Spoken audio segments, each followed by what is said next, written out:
Jean-Georges, il me semble que vous habitiez juste à côté de la tannerie.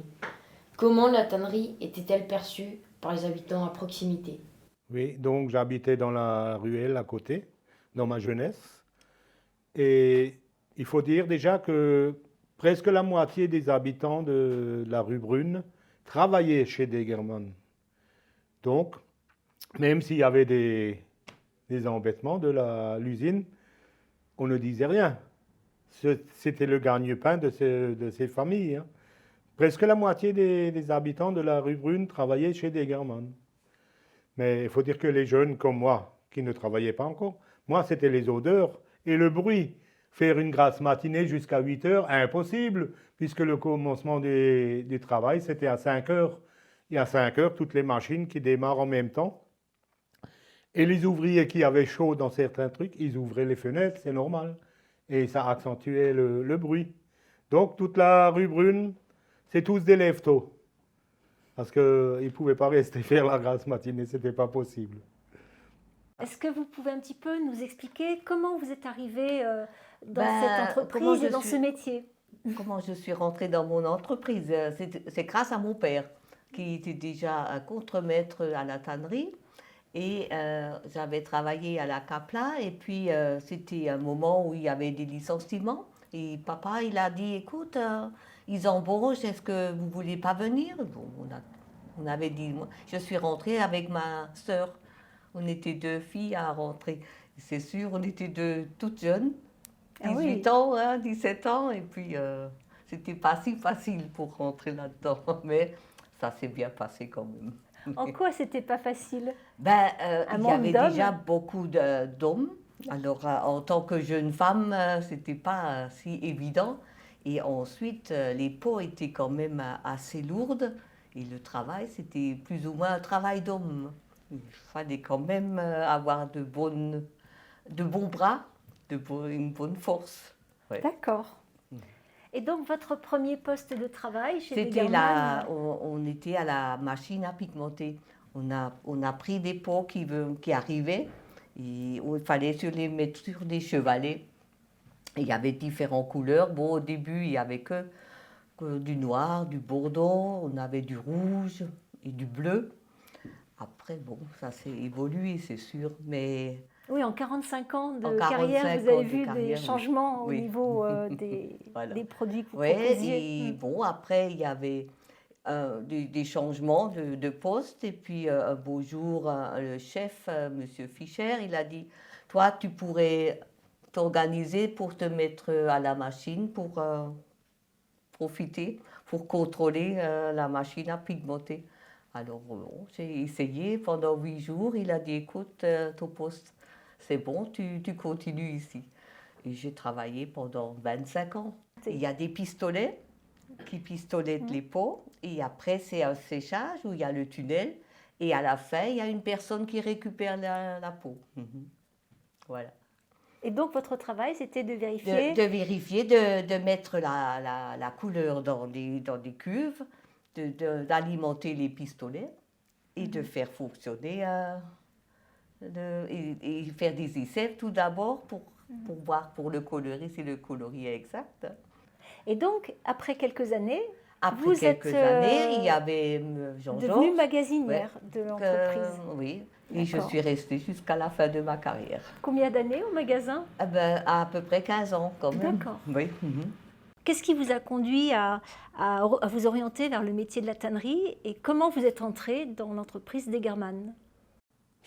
C'est plus le hasard, la possibilité de revenir à Bar alors que j'étais en région parisienne. Et puis on m'a proposé, mon père, mon frère, ils m'ont proposé de venir, quoi. Et donc j'ai accepté et j'ai jamais regretté. Et qu'est-ce que vous faisiez donc avant ou comment vous avez Moi, envisagé votre j'étais dans avenir professionnel? l'enseignement, mais bon, là j'étais un peu déçu et sur un coup de tête, j'ai tout laissé tomber, quoi. D'accord. Et donc vous êtes rentré dans l'entreprise Degerman. Sur quel type de poste, dans quel secteur d'activité? Alors au début, je devais remplacer mon père au finissage. C'est pour ça que j'ai travaillé 1 an avec mon père, qui est donc parti à la retraite en 1973. Et en quoi consistait donc l'ensemble de cette activité finissage Quelles Disons étaient que vos fonctions le finissage, comment dire, c'est comme pour une femme le maquillage, quoi. On donne une valeur plutôt commerciale à la peau, parce que la peau est faite dans les processus précédents, quoi. Et là, on rend la peau belle, on l'habille, Et donc pour l'habiller, qu'est-ce qu'on lui fait? On la rend plus brillante, plus on la rend mate, plus. plus Voilà, mais ça c'est selon le désir c'est du client. selon les exigences du client. Mais on peut tout faire. Donc déjà, on met des pigments. À l'époque, hein, je parle de l'époque quand je suis rentré, on mettait des pigments. Et puis après, on mettait avec des liants, on mettait des couches de résine. Et puis on finissait. À l'époque, on finissait donc le box par une couche de formol pour fixer surtout pour fixer la caséine donc, qui était utilisée à l'époque. Et ça a été, bien sûr, ça a été supprimé, je ne sais plus quand aussi, parce que c'était des produits à l'époque, vous ne savez pas, hein, c'était ce qu'on appelait les produits CMR. Hein. D'accord, qu'on ne connaissait pas encore. Cancérigènes, mutagènes et dangereux par la reproduction, quoi. Et donc, vous avez démarré dans l'entreprise Stegerman. Sur quel poste de travail? Mon poste de travail, c'était le cadrage. C'est-à-dire, les pots humides étaient cadrés avec des pinces sur des grands cadres et alors bien après chauffés pour qu'ils se tendent bien. Mais comme j'avais les mains très fragiles, le premier jour, j'avais des ampoules à tous les doigts. Et j'ai montré ça à mon chef. Il m'a dit, ah, ce poste, il ne sera pas pour toi. Tu ne pourras pas faire ça. Il faut avoir la peau dure. Donc, il m'a dit, mais j'ai un poste en bas, au rez-de-chaussée. Et ça pourrait te convenir, puisque j'ai entendu que tu as déjà fait ça. C'est l'essorage des peaux après la teinture. J'ai dit, ah oui, ça, je connais le métier. Il faut savoir comment retourner les peaux pour les mettre dans la machine. Donc, c'est un métier que je connaissais. Et dès le premier jour, le chef d'équipe, il m'a dit, non, Georges, toi, tu resteras à cette machine. Tu as déjà un bon rendement pour le premier jour. Donc, j'étais là, à cette machine. Comme on connaissait le travail, je le faisais sans y penser. Et je chantais même. J'étais vraiment dans... Vos collègues devaient être contents. Oui, il me disait toujours, ah, le chanteur, il est content, il n'a rien à dire. Ah, toujours à son poste, toujours en train de chanter. Alors, vous êtes passé d'un travail au dernier étage, hein, dans les greniers, pour le cadrage des pots, et au rez-de-chaussée ensuite, qui était appelé le secteur humide de l'entreprise. Voilà. Est-ce que vous pouvez un peu nous décrire les conditions de travail, aussi bien au grenier, pour le séchage des pots, et puis ensuite au rez-de-chaussée, où c'était plus difficile, c'était difficile autrement, parce que c'était humide. Donc au grenier, pour le cadrage, c'était la chaleur. L'inconvénient, c'était la chaleur.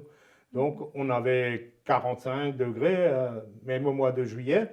Les machines devaient chauffer pour sécher les pots. Donc au mois de juillet, les bouteilles d'eau, ça passait dans la journée, hein, parce que ça dégoulinait toute la journée. Hein, et c'était dur la chaleur. Ouais, c'est sûr. On était au sec, mais on était à la chaleur. Et là, je peux vous dire, dans une tannerie, il n'y a pas d'endroit facile. Tous les travaux, n'importe quel truc, c'est assez physique. Donc il faut avoir des biscottos. D'accord. Et il faut avoir le moral pour le faire. Ok.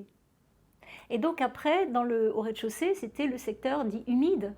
Le secteur humide. Et donc, humide. quelles sont les activités, quelles sont les phases dans la fabrication des pots qui se faisaient au rez-de-chaussée? Oui, donc là, il y a différents pots qu'on faisait. Dès qu'il y avait déjà la teinture, ça passait pour tous les modèles de pots. Et puis après, on avait des pots qui étaient graissés, hein, pour faire des chaussures. Et les autres pots très fines pour faire de l'ameublement, pour faire des trucs. Donc pour chaque pot, chaque truc, il y avait un mode opératoire différent. Hein, mais ils passaient tous par l'essoreuse. Hein. Le premier truc, c'était de les essorer pour faire sortir l'humidité. Alors pour les pots, pour les chaussures, elles étaient graissées après dans des grands foulons où on mettait de la graisse de morue et enfin tout plein de produits qui tournait dans la chaleur aussi, pour que la graisse rentre bien. Donc ça, c'était le waterproof des premières années, hein. C'était la graisse pour faire les chaussures de travail et tout ça. Et la graisse empêchait l'humidité de rentrer dans les chaussures. Et vous avez pu voir un petit peu à côté le travail de rivière qui s'est arrêté après chez Degerman, mais quand vous êtes rentré chez Degerman, il y avait encore le travail de rivière. Bien sûr, je passais quelquefois par curiosité pour voir comment c'était. Quand il y avait un moment de libre, il n'y en avait pas très souvent, parce qu'on était payé au rendement. Donc les moments de voir ça. Mais comme j'avais quelques copains qui travaillaient à la rivière, quand même, de temps en temps, j'allais voir comment ça se passait. Les contraintes dans le secteur rivière, c'était d'avoir des bottes toute la journée, d'avoir des gros gants, un tablier de caoutchouc. Vous étiez humide, même avec les tabliers, toutes les protections. À la fin de la journée, vous étiez mouillé de la tête jusqu'aux pieds. Donc, il fallait un endroit où on pouvait sécher les habits, hein, parce que tout le monde était mouillé, malgré les protections. Ça éclaboussait de partout, le sol était plein d'eau, et donc c'est tout l'humidité. C'est un endroit où on va chercher les rhumatismes, hein, parce que tous les copains que j'ai qui étaient à la rivière, dans les années pas loin de la retraite, ils commençaient tous un peu à avoir mal par-ci, par-là. Donc l'humidité toute la journée, c'est vraiment pas bon pour la santé. Mais aussi, c'était tous des gens qui étaient obligés, qui avaient des familles à nourrir. Donc on ne regardait pas ça, on regardait d'avoir une paye. À l'époque, ils partaient à la retraite à 65 ans. Hein. Et au niveau des horaires de travail, les horaires de travail, c'était 5 jours de 8h30 minimum, plusieurs fois, souvent le samedi. Et en démarrant le matin très tôt. Alors, à l'époque, on démarrait à 7h moins le quart, midi moins le quart, 1h30, 5h15. Et il y avait juste la teinture qui travaillait en continu, parce qu'on ne pouvait pas arrêter et reprendre. Et les gens travaillaient souvent le samedi. Il y a beaucoup de gens, de personnes, hein, qui faisaient des fois 50 heures par semaine. Hein. Mais l'ambiance était différente. Hein. En plus, les ouvriers, les anciens, je ne veux pas dire les vieux, hein, les anciens, ils se connaissaient souvent depuis le banc de l'école. Hein. Ils sont tous rentrés à la tannerie à 14 ans parce qu'il n'y avait pas d'autre choix, hein, à Bar. D'accord, oui. Moi, quand je suis arrivé, les jeunes, il y avait encore quelques jeunes, mais eux, il y avait les moyens de locomotion qui ont évolué et qui sont partis, surtout à l'époque à Cronenbourg, quand Cronenbourg commençait à tourner. Hein. Mais ces anciens, ils avaient un truc un peu spécial. Aujourd'hui, j'en rigole. Hein. Et en plus, ils avaient leur nom, mais ils avaient tous un surnom. Ah oui. Tous un surnom, ils s'appelaient par leur surnom. Moi, j'en avais un que je connaissais. Après, mais il s'appelait comment? Parce que je connaissais que le surnom. Je suis entrée dans l'entreprise Degerman le 1er avril 1970. Et ça a été un concours de circonstances? Vous connaissiez quelqu'un dans Pas l'usine? du tout. Pas du tout. Je ne connaissais pas du tout la tannerie. Vous êtes rentrée tout de suite dans le service administratif? Oui, j'étais vérifieuse. Parce que la tannerie Degerman, à l'époque, était déjà informatisée. Quelles autres missions vous avez eues par la suite? J'étais longtemps au service informatique, j'étais aussi à l'accueil, j'étais standardiste. Et pour terminer, j'étais en comptabilité, relations bancaires, service paye, personnel. Vous avez quasiment fait toutes les missions administratives dans l'entreprise. Oui, depuis 2000. Et après, vous avez après, pris d'autres responsabilités. Suite à un accident du responsable de la teinture, on m'a donc proposé de prendre l'atelier teinture en 1975, jusqu'à la fin, jusqu'à quand je suis parti. Et qu'est-ce que ça recouvre? Quelles sont les différentes tâches au niveau de la teinture? Alors, la teinture... La peau, elle arrive comment? La peau, en fait, la peau qui arrive, c'est une peau qu'on appelle le wet blue. Elle est juste tannée. Donc elle est bleue, parce qu'on tanne au chrome. Donc bleu wet, humide bleu, quoi. Et puis ensuite, il y a différents process. Hein. Parce que la teinture, en fait, ce n'est pas simplement une teinture. Hein. Alors, d'abord, il y a la neutralisation, il peut y avoir la teinture, il peut y avoir le retannage, et puis après, il y a ce qu'on appelle le procédé de nourriture. On donne la souplesse, une grande souplesse, une souplesse moindre. Voilà, le box, par exemple, n'était pas souple. La quantité de nourriture dans le box était infime, alors que maintenant, dans ce qu'on appelle les napas ou les trucs, les nourritures sont plus importantes. Alors le box était utilisé pour quel... Nous, notre box qu'on faisait à l'époque, c'était uniquement le box maroquinerie, uniquement pour la maroquinerie. Et donc je pense que pour garder ses clients et pour se démarquer des concurrents, Degerman a toujours dû s'adapter. Après, c'est vrai que par après, on a changé un peu le fusil d'épaule. Hein. Aujourd'hui, le box, c'est un souvenir. Hein. Après, on faisait des velours, on faisait des veaux souples. Et puis, bon, après, les clients, il y a certains clients qui ont disparu, l'article a disparu. Il y a eu aussi un problème de changement de produits avec lesquels on n'arrivait plus vraiment à faire l'article qu'on faisait au début. C'est tout assez compliqué, finalement, quoi. Et c'est donc chaque fois la demande des clients qui faisait que vous évoluez en fait dans les prestations proposées ou oui, dans les... parce qu'en fait, le client, il demandait tel article et il demandait surtout tel coloris. Il était rare qu'on fasse l'article tout de suite. Hein, et c'est pour ça qu'il y avait aussi les petites stations d'essai qui étaient un peu style recherche-développement pour mettre au point déjà l'article. Une fois que l'article a été validé, il fallait mettre au point les nuances, quoi. C'est vraiment de la chimie. Enfin, ça doit être relativement complexe. Hein. C'est de la cuisine. C'est de la cuisine. D'ailleurs, l'atelier, enfin en haut, au finissage, où il y a tous les produits, c'est la cuisine. La cuisine, quand même très technique. Ah oui, puis même le matériel utilisé, c'est souvent c'est des louches. Au finissage. Hein. D'accord. En 1978, est entré à l'usine le fils de Jean Degerman, donc le frère de Nicolas, qui était très commercialement, qui était à la hauteur, et c'est lui qui nous a ramené des nouveaux clients et qui nous a fait changer un peu toute notre procédé de fabrication. Oui. C'était lui. Hein. À partir de là, on a laissé tomber. Mais bon, on ne faisait pas que du box aussi. Hein. On faisait beaucoup de velours. Hein. Et on faisait les collets, les fameux collets. Parce qu'en fait, dans une peau, si vous prenez...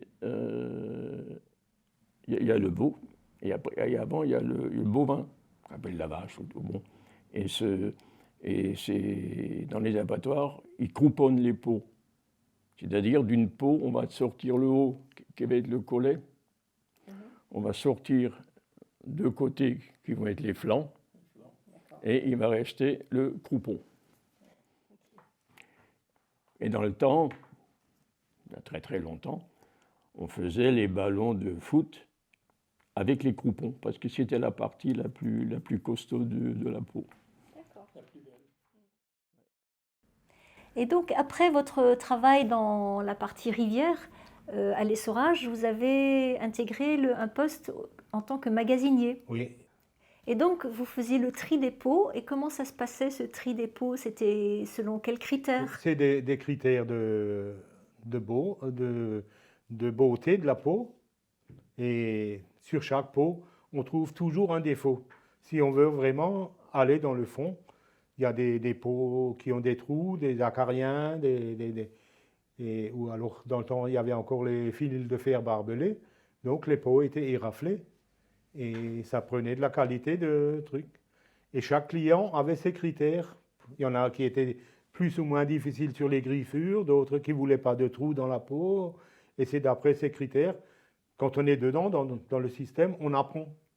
On voit quand le client est satisfait, quand le patron vient un jour et dit « le client était très satisfait du tri que vous avez fait », ben on est content et on sait au départ maintenant, c'est comme ça qu'il faut continuer. Et donc au magasin, quelles étaient vos Au magasin, il fallait que je contrôle les coloris, que je contrôle les pots, que je prépare la marchandise quand les clients venaient pour trier, parce que des fois, il y avait des clients qui venaient eux-mêmes pour regarder les pots. Après, je roulais des pots, je préparais des cartons pour expédier. C'était mon rôle, d'être tout le temps présente. Des fois, il fallait que je travaille l'après-midi. Alors, le matin, je préparais, l'après-midi, parce que le client, il ne pouvait pas venir le matin, il fallait que je sois là l'après-midi. Bon. Et donc, vous avez rencontré quand même un certain nombre de clients Oui, de oui, l'entreprise. oui, bien sûr. Et vous avez des souvenirs un petit peu Oui, particuliers par rapport mais à certains j'ai clients? même eu des petits cadeaux, des trucs, oui, c'était vraiment sympa de... Et vous aviez quand même des clients exigeants? Oui, très exigeants, des fois Hermès ou bien Valextra, c'est italien. Bon, il y avait aussi Paraput, c'était un de nos grands clients, hein, c'était Oui, le Supportlo. oui.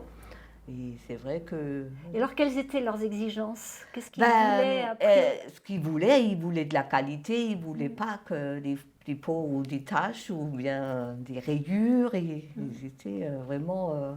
ils regardaient, parce que bon, c'est sûr, pour faire des sacs à main qui valent après 4 000 ou 5 000 euros, c'est un peu normal. Hein, C'est sûr. Oui. Aujourd'hui, enfin, quand je suis parti, le cadrage, on faisait, bon, ils étaient 4 personnes, d'accord?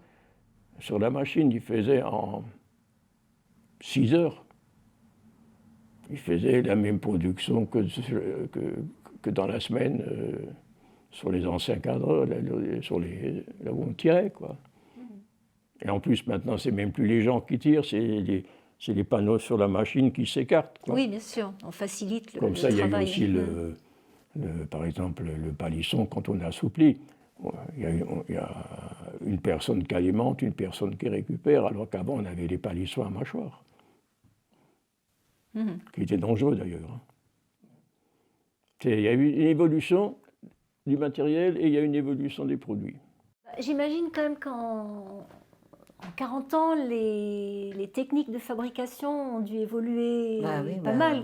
Alors, est-ce que vous pouvez un petit peu nous parler de choses, d'innovations intéressantes au niveau Oui, du tout travail au du début, cuir? on travaillait encore avec du formol.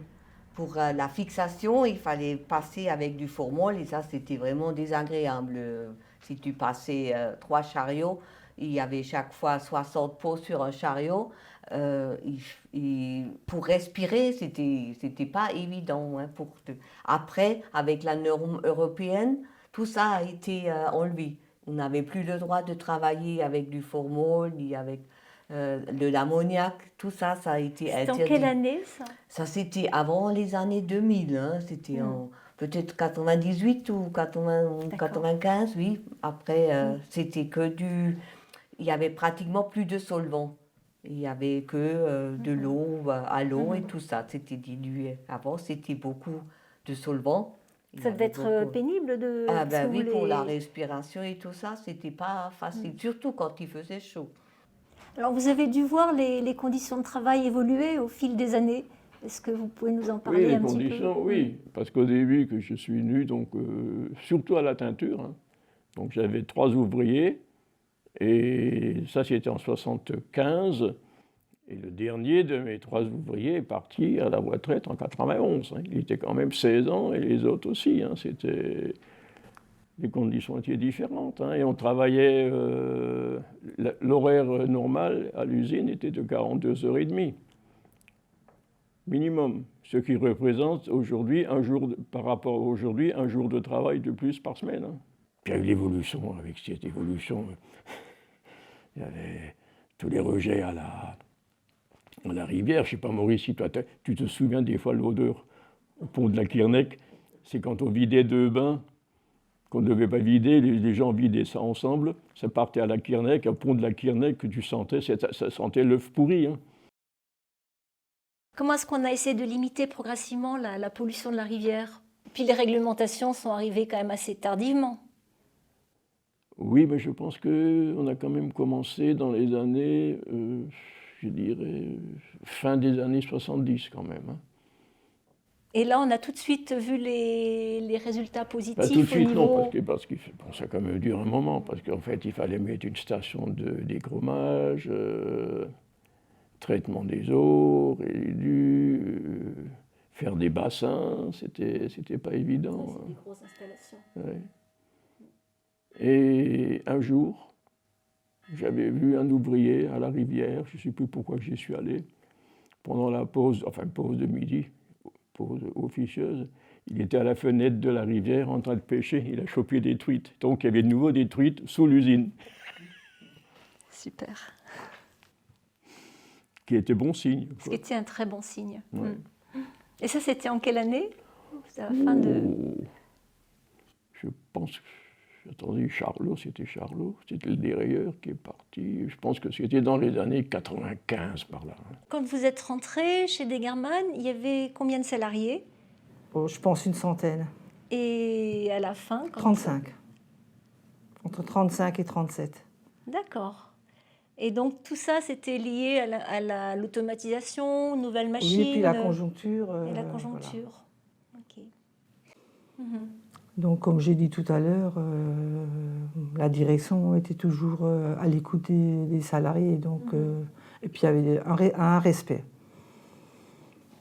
Ça, c'était le mot-clé. Un respect des personnes, oui. un respect des salariés. Oui, des salariés, oui. Et l'ambiance de travail était quand même plutôt bonne quand on parle avec Oui, les je pense. différentes Oui, personnes l'ambiance que nous avons rencontrées. était bonne, oui. Sinon, on ne reste pas aussi longtemps dans une entreprise où... On avait même été faire une sortie de marche, on avait fait des concours de pêche. Il y avait quand même, où tout le monde a plus ou moins participé. On avait des fêtes de Noël. Et au tout début, c'était la fête de la libération de Bar, où on fêtait le repas de la libération. Et c'était la tannerie qui régalait. Oui. On allait à la Couronne, au restaurant. Mm-hmm. Avez-vous eu des satisfactions de votre métier? Oui, donc c'était vraiment la camaraderie entre les ouvriers. On était tous presque dans la même situation. Donc dans les cas difficiles, il faut toujours se soutenir. Hein. Donc on avait une très bonne ambiance. Il faut dire que les quartiers étaient séparés. Chaque atelier n'avait pas beaucoup de contact avec les ateliers à côté. Hein. Donc c'était chaque fois des groupes de 20, 25 personnes qui partageaient tous les bons moments comme les mauvais moments. Hein. Alors là, pour la satisfaction, un truc qui me vient, c'était un travail très dur, comme je vous ai dit, physique. Mais alors, à 9 h, il fallait voir le moment casse-croûte. C'était vraiment le buffet froid qu'on voit actuellement dans les trucs. Hein. Chacun apportait sa saucisse, une baguette de pain, et ça mangeait. Hein. C'était pas 100 grammes de saucisse de viande, c'était un demi-rond. Hein. Et la table était pleine, c'était vraiment fantastique. Hein. Mais tout le monde avait faim. C'est vrai qu'on commençait à 5 h du matin, vers 9 h, ça commence à creuser. Hein. C'est sûr. Et donc je vois toujours encore l'endroit où chacun ouvrait son sac de casse-croûte et mettait sur la table. Hein. Alors, quand on voyait le voisin qui avait quelque chose de meilleur que vous pour la journée, ça vous faisait envie. Hein. Mais il arrivait souvent qu'on partage aussi. Hein. Que dit, tiens, goûte une fois ce pâté que j'ai fait moi-même, ou prends une fois un morceau de salami qu'on a fait nous-mêmes. Et c'était vraiment des moments, le casse-croûte. Ça durait 20 minutes, hein, donc on n'avait pas trop le temps de faire. Il fallait manger. Mais c'était le moment où on se rencontrait, toute l'équipe. Alors moi, le moment fort que pour moi, hein, c'était après l'accident de M. Jean et de Philippe, où il y a eu donc Mme Eliane. Et là, je pense qu'il y a eu au niveau de l'encadrement et des gens, il y a eu une adhésion totale pour eux. On savait qu'il fallait que l'entreprise survive, quoi. Et je pense que c'était quelque chose... Et à l'époque, moi j'ai ressenti ça comme quelque chose de très fort. Oui, il fallait se serrer les coudes pour continuer de fonctionner. On a tous fait un boulot qui n'était pas le nôtre au départ. Chacun a fait un plus par rapport à ce qu'il avait l'habitude de faire. Pour assurer la continuité de l'entreprise. C'est signe quand même que l'ambiance était plutôt bonne dans cette entreprise. Oui, et puis il ne faut pas oublier que on se posait la question, on en parlait souvent avec Pierre, comment dire, si Nicolas et sa maman n'avaient pas repris la tannerie, qu'est-ce qu'on aurait fait? Où c'est qu'on aurait fini? Où c'est qu'on hein?